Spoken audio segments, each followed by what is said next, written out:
First things first, I'ma say all the words inside my head. I'm fired up and tired of the way that things have been. Oh, ooh, the way that things have been. Oh, ooh.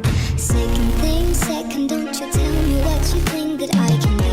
I'm the one at the same, I'm the master of my sea. Oh, ooh, the master of my sea. Oh, taking my soul into the masses, writing my poems for the few that looked at me, took to me, shook to me, feeling me, singing my heartache from the pain, taking my message from the veins, speaking my lesson from the brain, seeing the beauty through the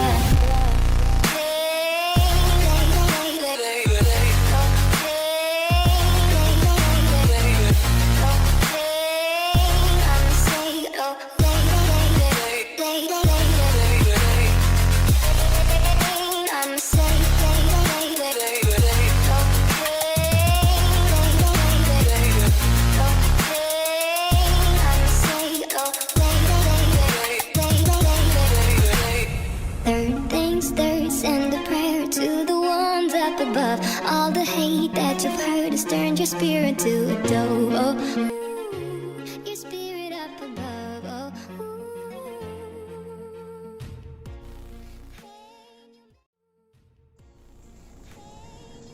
Assalamualaikum warahmatullahi wabarakatuh. Perkenalkan, nama saya Leni Nurismayani dari kelompok 3. Di sini saya akan memaparkan hasil review jurnal yang berjudul Model Pengentasan Sikap Prokrastinasi Akademik yang disusun oleh Rahmatia dan Nurhalim.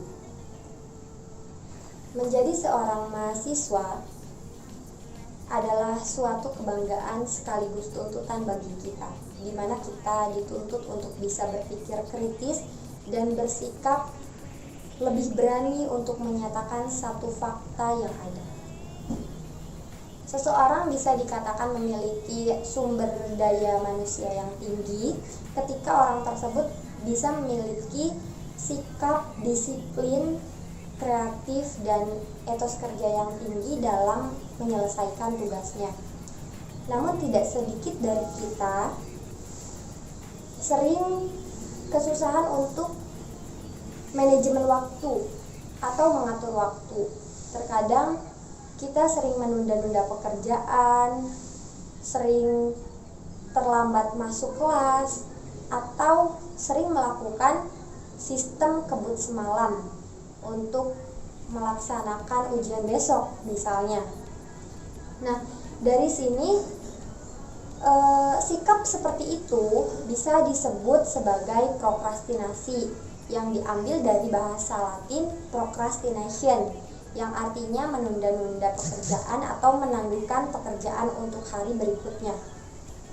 Nah, dari situ peneliti ini ingin berupaya untuk bagaimana caranya mengurangi sikap prokrastinasi ini pada pelajar, baik itu mahasiswa maupun terhadap siswa, dengan cara menerapkan cognitive behavior therapy. Namun selama ini kehadiran CBT ini, khususnya di sekolah-sekolah yang ada di Makassar, masih terbilang cukup jarang dilakukan oleh para konselor atau guru BK di sekolah-sekolah tersebut. Nah, dari sini peneliti ingin mengetahui bagaimana gambaran tingkat kebutuhan model prokrastinasi dan model hipotetik, juga model pengentasan sikap prokrastinasi akademik berbasis cognitive behavior therapy yang terkembangkan. Adapun model yang dilakukan dalam metode di penelitian ini itu adalah metode kuantitatif dan kualitatif atau campuran. Untuk pendekatan yang dilakukannya yaitu pendekatan pengembangan atau research and development. Subjek penelitian ini yaitu guru bimbingan konseling yang ada di sekolah dan juga siswa. Asesmen yang dilakukan pada penelitian kali ini yaitu dengan cara membagikan angket kepada 2 guru dan 10 siswa dari tiap-tiap sekolah yang ada di Makassar seperti SMA, SMK, MAN, dan MA swasta. Adapun alat yang digunakan pada proses asesmen di sini yaitu yang pertama adalah kuesioner, yang kedua wawancara, dan yang terakhir observasi.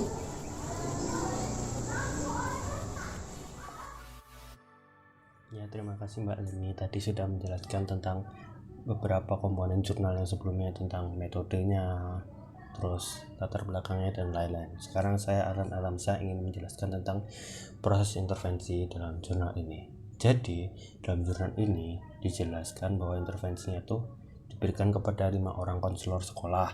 Nah, penetapan 5 orang konselor diberikan pada pertimbangan kebutuhan tenaga konselor dalam uji elektivitas atau eksperimentasi, model dan asal sekolah yang siswanya akan dijadikan peserta implementasi model.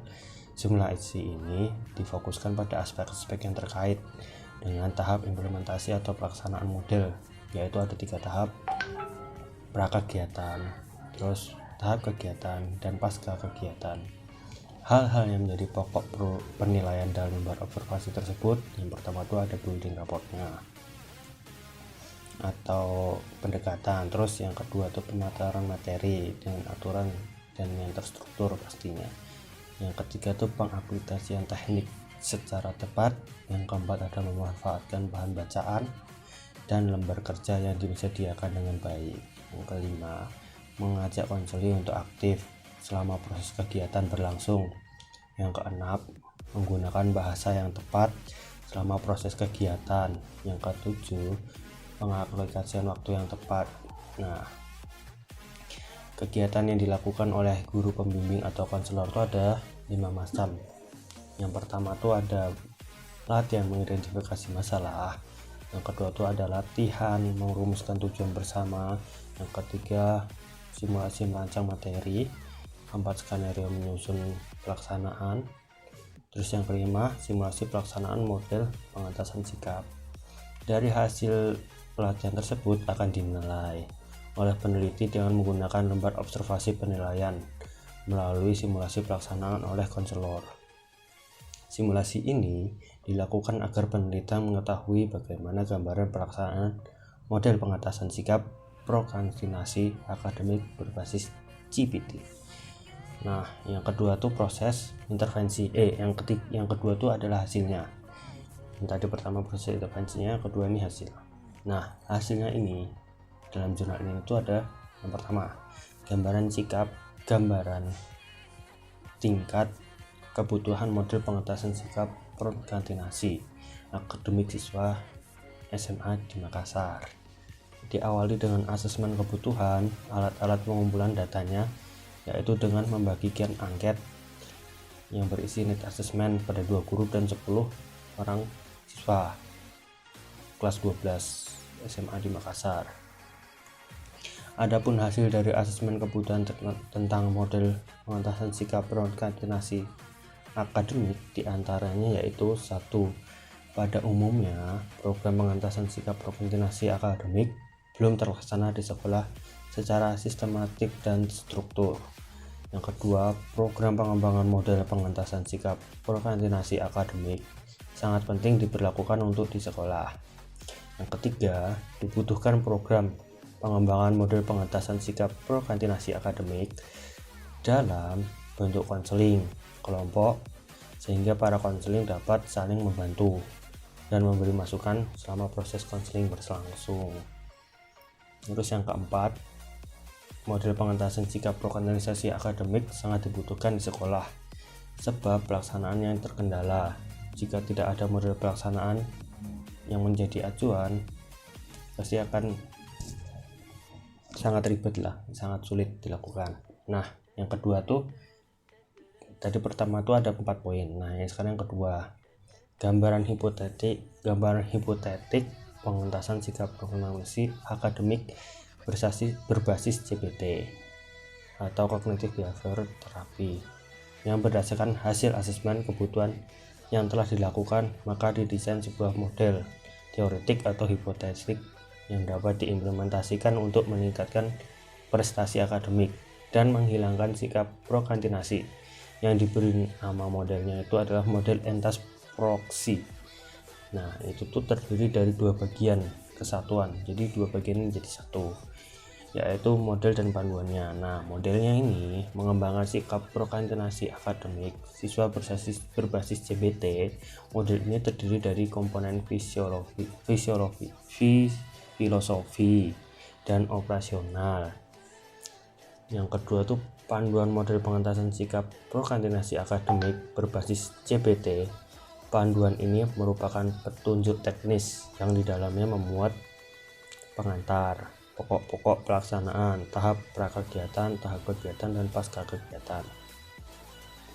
Yang ketiga, itu ada gambaran model pengentasan sikap prokrastinasi akademik berbasis CBT yang terkembangkan. Kelayakan konseptual dan kelayakan praktis model perlu dipenuhi untuk kepentingan tersebut. Model hipotetik teoretik yang dihasilkan pada tahap sebelumnya perlu dilakukan validasi isi atau konseptual dan validasi empirik atau praktis. Nah, apa itu validasi isi atau konseptual? Validasi isi itu dilakukan dengan melibatkan ahli bimbingan konseling, dan validasi empirik melibatkan praktisi yang terlibat langsung dalam pembinaan siswa di sekolah. Dimensi-dimensi model yang meliputi, pertama itu ada kerangka acuan, terus yang kedua landasan pengembangan, ketiga tampilan atau daya tarik, keempat itu ada rasional, kelima tujuan, selanjutnya ada ruang lingkup, layanan populasi sasaran, asumsi atau prinsip kerja, terus penduduk sistem layanan, peran konselor, produser pelaksanaan, evaluasi, dan panduan pelaksanaan model. Itu komponen-komponen isi dari validasi isi. Yang kedua ada validasi empirik atau praktisi. Nah, validasi empirik dijadikan dasar dalam merevisi model pengentasan sikap prokrastinasi akademik atau Entas Proxy. Proses revisi model pada tahap pengembangan ini menghasilkan model operasional. Nah, berdasarkan proses dan hasil pengembangan model konseling tersebut, maka model ini diberikan keyakinan teoritis dan empirik untuk diimplementasikan di sekolah dalam upaya menghilangkan kebiasaan prokrastinasi akademik siswa di sekolah tersebut. Nah, untuk itu perlu pula dipaparkan keunggulan atau kelemahan atau keterbatasannya, peluang serta ancaman atau tantangan implementasi model pengentasan sikap prokrastinasi akademik ini. Nah, yang pertama itu keunggulannya, dapat merubah perilaku konseli, tetapi juga membantu konseli untuk menghilangkan pikiran-pikiran irasionalnya melalui pemberian beberapa materi yang secara langsung akan memperbaiki pola pikir siswa dan menghilangkan kebiasaan prokrastinasi akademiknya. Yang kedua itu ada keterbatasannya. Keterbatasannya model ini baru diuji dalam menghilangkan kebiasaan prokrastinasi saja, belum diaplikasikan secara langsung kepada siswa, hanya sebatas pengaplikasiannya pada konselor saja. Terus yang ketiga itu peluang. Proses konseli di sekolah masih ada yang tidak sesuai dengan apa yang menjadi harapan bersama, karena adanya perasaan malu yang sering didasarkan oleh siswa ketika memasuki ruang konseli seorang diri. Dalam model ini, konselor tidak akan lagi merasakan hal yang sama karena proses konseling di sini menggunakan setting kelompok atau forum group discussion atau FGD gitu. Yang dimana anggota kelompok merupakan anggota yang memiliki kesamaan masalah walaupun penyebab dari masalah tersebut berbeda, sehingga dalam pelaksanaan model ini konselor akan memiliki kesan yang berbeda. Yang keempat itu ada tantangannya.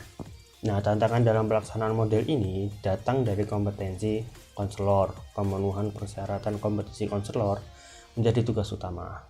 Pemenuhan hal ini hendaknya dilakukan melalui program yang terencana dan struktur. Nah, dari pemaparan saya dan Leni tadi, kita berdiskusi dalam kelompok. Nah, hasilnya itu diskusi kelompok ini. Dari hasil diskusi kelompok, kami dapat menyimpulkan masih terdapat kekurangan dan kelebihan dalam penelitian ini. Kelebihan dalam penelitian ini adalah hasil asesmen yang dicantumkan dengan lengkap, sehingga banyak yang mengetahui bahwa prokrastinasi adalah perilaku yang harus dilawan dan dihindari. Di sini peneliti juga menyebar beberapa kuesioner sehingga mempermudah proses asesmen. Hal ini sesuai dengan kriteria pengukuran psikologis, baik yaitu praktis maupun efektif. Nah, namun dari beberapa kelebihan kelompok, kami juga mendiskusikan beberapa kekurangan dalam penelitian ini, yakni tidak diberikan alasan dengan jelas mengapa memilih tempat penelitian itu di SMA di Makassar, sedangkan pendidikan di Makassar itu kan tidak ada struktur yang berbeda dari pendidikan yang di tempat lain itu loh. Kenapa harus di Makassar? Nah, seperti jenis kelaminnya juga tidak jelas kan, terus suku, agama, dan latar budayanya juga tidak dicantumkan. Hal itu pasti juga bisa dapat mempengaruhi hasil juga sih, kalau menurut dari kelompok kami. Nah, terus komentar kelompok kami dalam jurnal ini, yang pertama, jurnal ini baru sebatas teori saja, jadi belum terlaksana pada murid-murid, jadi hanya dicontohkan pada konselor saja, belum dipraktekkan pada murid-murid.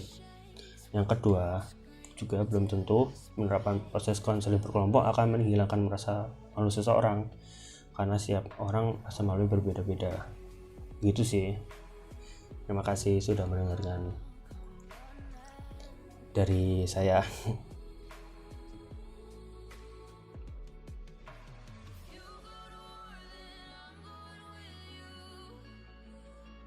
Assalamualaikum warahmatullahi wabarakatuh. Saya Risa Nurul Insan, NIM 081 akan menjelaskan mengenai review jurnal konseling pendekatan terapi realitas untuk mengatasi prokrastinasi akademik. Latar belakang dari penelitian ini yaitu prokrastinasi yang terjadi pada area akademik disebut sebagai prokrastinasi akademik. Prokrastinasi akademik banyak dilakukan oleh pelajar dan mahasiswa.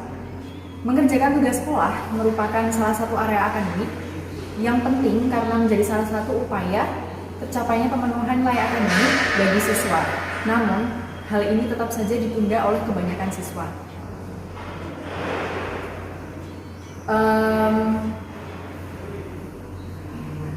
Definisi tersebut dikemukakan oleh Ferry, Johnson, dan McCown pada tahun 1995, mengatakan bahwa suatu perilaku penundaan prokrastinasi akademik dapat termanifestasikan dalam beberapa indikator tertentu yang dapat diukur dan diamati.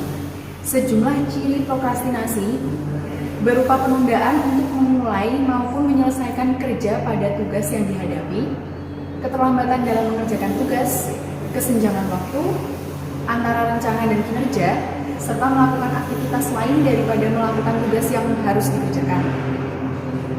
Pada penelitian ini, peneliti menggunakan konseling dengan terapi realitas yang bertujuan untuk membantu individu menjadi rasional dan memiliki mental yang kuat. Penekanan dari terapi realitas adalah bahwa setiap orang harus bertanggung jawab atas dirinya sendiri dan pilihan tindakan yang dilakukannya. Pada dasarnya sih pendekatan ini menggunakan teknik yang berorientasi pada tindakan menyadarkan individu untuk memiliki pilihan dalam menanggapi berbagai peristiwa, tidak mengizinkan orang lain mengendalikan dirinya karena harus individu tersebut yang mengendalikan diri sendiri. Serta untuk metode penelitian pada jurnal ini menggunakan metode kuantitatif eksperimental single case eksperimen. Jadi karena single case eksperimen, jadi sifat dari penelitian ini yaitu eksperimental dan hanya menggunakan satu kasus dan satu subjek. Untuk memperoleh diagnosis pada subjek yang dipilih menggunakan asesmen wawancara, skala self-related learning, dan data sekunder, yaitu kartu hasil studi. Di samping itu juga dilakukan serangkaian tes intelijensi IST dan tes kepribadian. Jadi sifat dari penelitian ini yaitu eksperimental dan hanya menggunakan satu kasus dan satu subjek. Untuk memperoleh diagnosis pada subjek yang dipilih menggunakan asesmen wawancara, skala self-regulated learning, dan data sekunder, yaitu kartu hasil studi.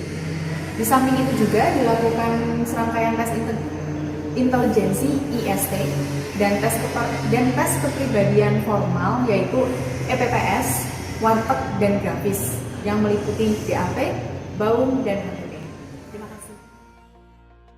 Baiklah, di sini saya akan melanjutkan presentasi dari teman saya, Mbak Risa, yang sudah memuat poin-poin dari review jurnal. Yang selanjutnya yaitu adalah kriteria subjek.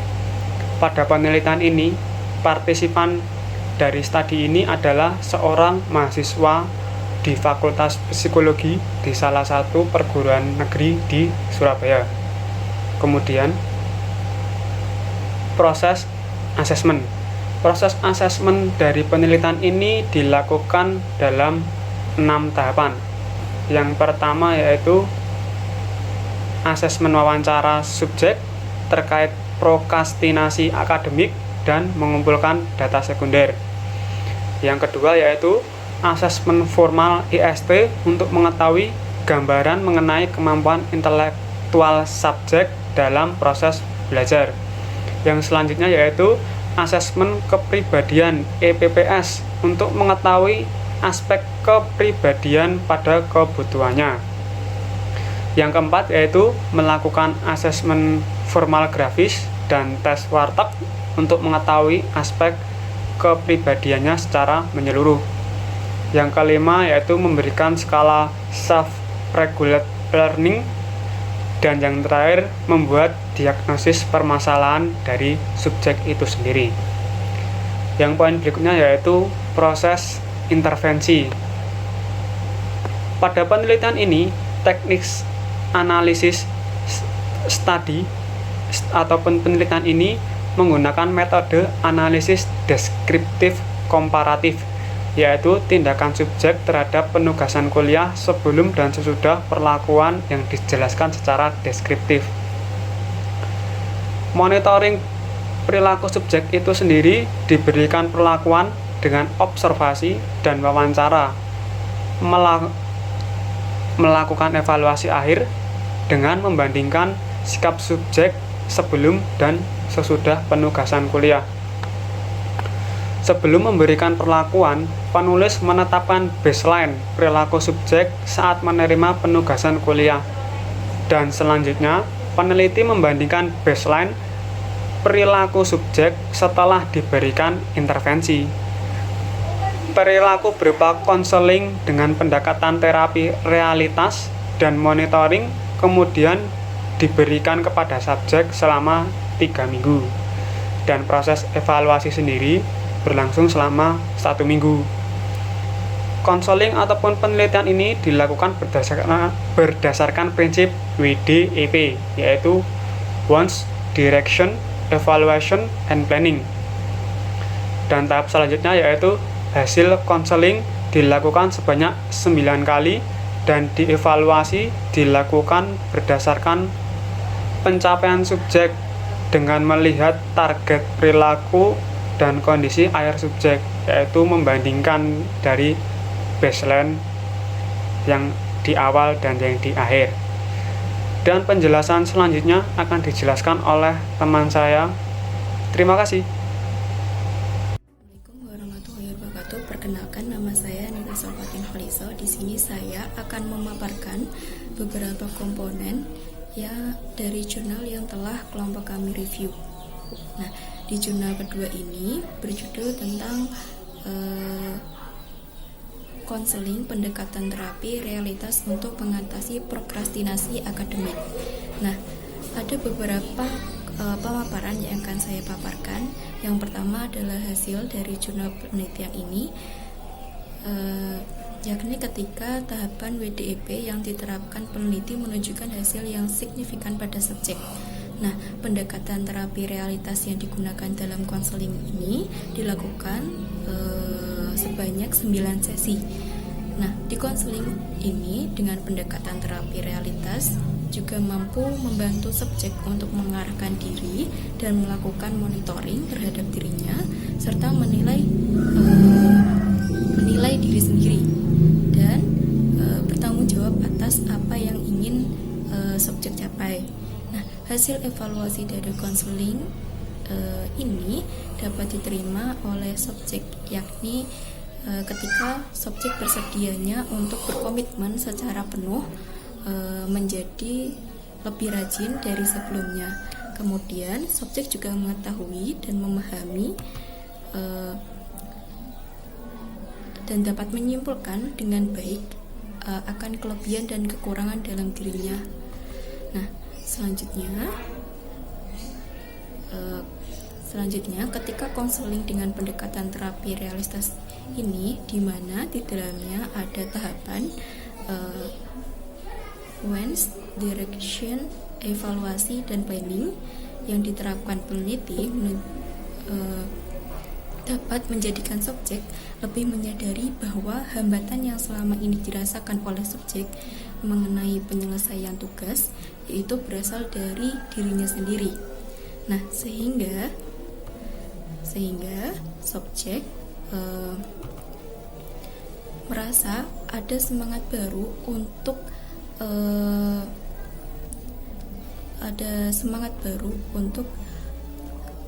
merubah perilakunya yang awalnya menjauh dari harapannya menjadi semakin mendekat kepada harapan yang sudah subjek rencanakan. Nah, dari sini subjek menjadi lebih mampu juga untuk membuat rencana-rencana serta strategi yang ia buat sendiri.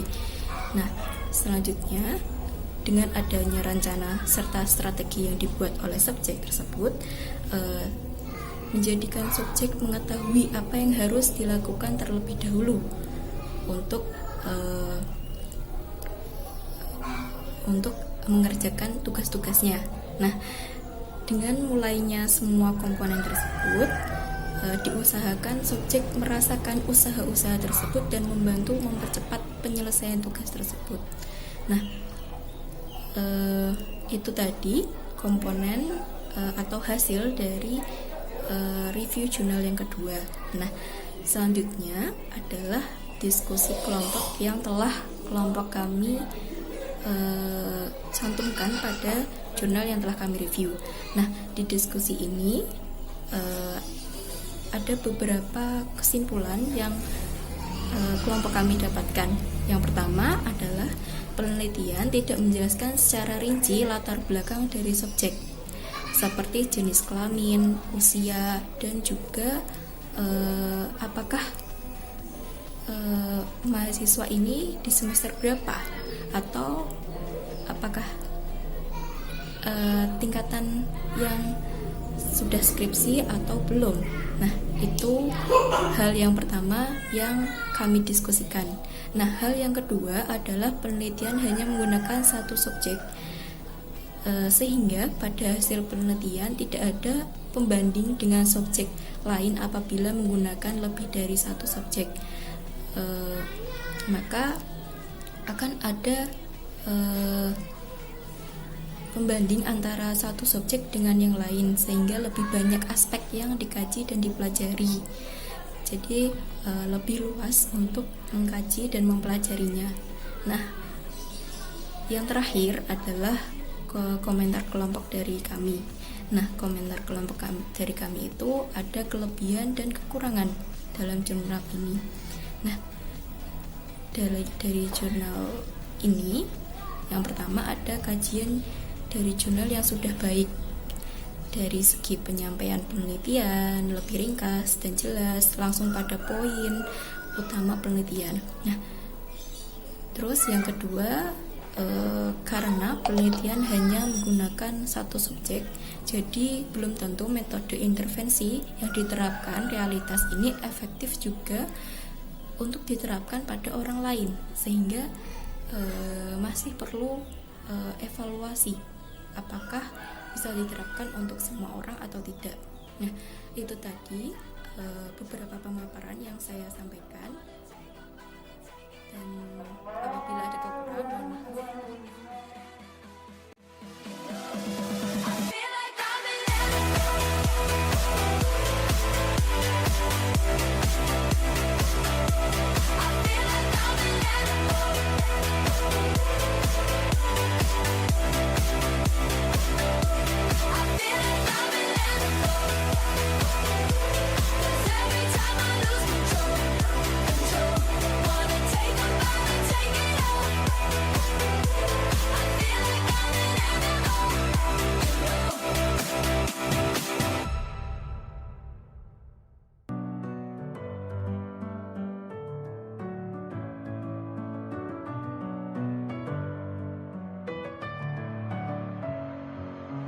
Messing with my head